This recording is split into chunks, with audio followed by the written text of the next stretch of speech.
Welcome back, True Seeker. In light of the news of the record ice storm in the United States, in the same week that it's announced that ice can go into people's homes without a warrant based on a 1789 law that has to do with the border, I'm surprised that in yesterday's live stream, I forgot about my favorite author, Kurt Vonnegut, and his warning in his book, Cat's Cradle, about Ice 9.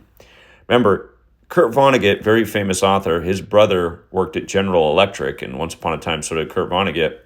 But his brother, Bernard Vonnegut, is credited with figuring out cloud seeding, how to bring rain from the sky using silver iodide. And we talked about this on the 4th of July with what happened in Texas, not far from where Lyndon Johnson grew up, the man who said, while president, who controls the weather controls the world. Now look at this. Ice 9 was the Kurt Vonnegut warning in Cat's Cradle. Ice 9. And here, just to read a little bit about this, and then I'll show you what's just amazing. Ice 9 is a fictional material that appears in Kurt Vonnegut's 1963 novel Cat's Cradle. Ice 9 is described as a polymorph of ice, which instead of melting at 0 degrees Celsius, melts at 45.8 degrees Celsius. When Ice 9 comes into contact with liquid water below 45.8 degrees Celsius, it acts as a seed crystal and causes the solidification of the entire body of water, which quickly crystallizes as more Ice 9, I should say. As people are mostly water, Ice 9 kills nearly instantly when ingested or brought into contact with soft tissue exposed to the bloodstream, such as the eyes or tongue. And understand, I'm not saying that this is what's going on, but we're going to get to the point. In the story, it is invented by Dr. Felix Honecker and developed by the Manhattan Project in order for the Marines to no longer need to deal with mud. The project is abandoned when it becomes clear that any quantity of it would have the power to destroy all life on Earth. In the novel's climax, the Earth's oceans are accidentally frozen solid by Ice 9, prompting a doomsday scenario. Vonnegut encountered the idea of Ice 9 while working at General Electric. He attributes the ideas of Ice 9 to his brother, Bernard, who was researching the formation of ice crystals in the atmosphere. A later account of the events attributes the idea to the chemist Irving Langmuir, who devised the concept while helping H.G. Wells conceive ideas for stories. Vonnegut decided to adapt the idea into a story after Langmuir's death in 1957. So look at this, you guys. From April 11th, the anniversary of Kurt Vonnegut's death, who supposedly fell off a ladder and died, a very suspicious death.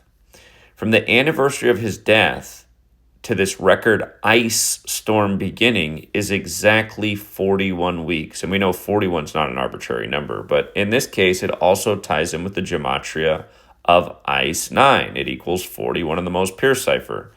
From Vonnegut's birthday anniversary until this ice storm's beginning on January 23rd, a span of 74 days, like General Electric equals 74. Remember, we talked about this with the July 4th flooding in Texas. Notice the Weather Channel, they refer to this ice storm as catastrophic. They put the parentheses on it, a word that also equates to 74.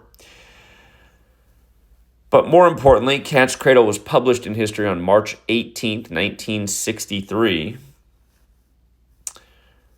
From the last publishing anniversary to the beginning of this ice storm, 311 days, which is the 64th prime, like Kurt Vonnegut, equals 64. And just to go back to the 4th of July real quick. July 4th leaves 180 days left in the year. Again, Kurt Vonnegut's brother, Bernard Vonnegut's essentially the scientist credited with figuring out how to make it rain. And maybe that's not exactly fair, because there was another man in the early 1900s that was bringing rain to Southern California, specifically the San Diego area.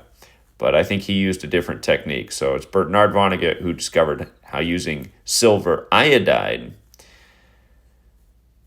silver, the 47th element on the periodic table, which is through the roof in the time of number 47, just like gold, the 79th element on the periodic table, is having its best year since 1979, while Trump's 79 years old. Anyway, that's a whole nother story. But from Bernard Vonnegut's birthday to that July 4th flooding was 70 days, like Guadalupe River is 70 what flooded. Independence Day is 74 forward, 70 in reverse. From